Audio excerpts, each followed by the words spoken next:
કાલે ખરાખરીનો જંગ કાઉન્ટડાઉન શરૂ। ગુજરાતમાં 28 વર્ષ પછી મે મહિનામાં મતદાન। 43 ડિગ્રી ગરમીમાં ચૂંટણી પંચે તૈયાર કર્યો એક્શન પ્લાન।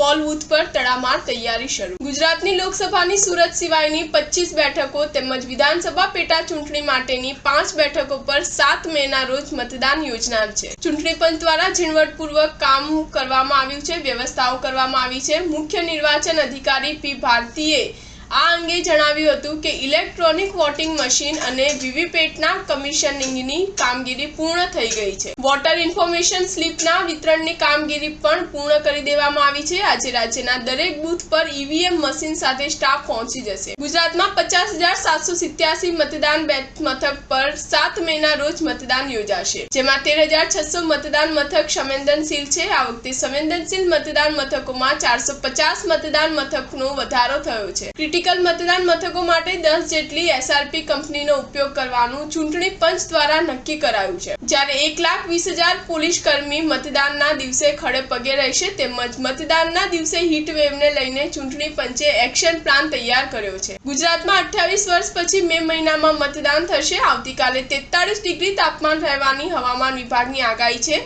જ્યારે આજે રાજ્યની તમામ બેઠક પરના પોલ બૂથ પર ચૂંટણી સ્ટાફ દ્વારા તડામાર તૈયારીઓ શરૂ થઈ ગઈ છે। સ્ટાર ન્યૂઝ 7 હંમેશા સચ્ચાઈની સાથે।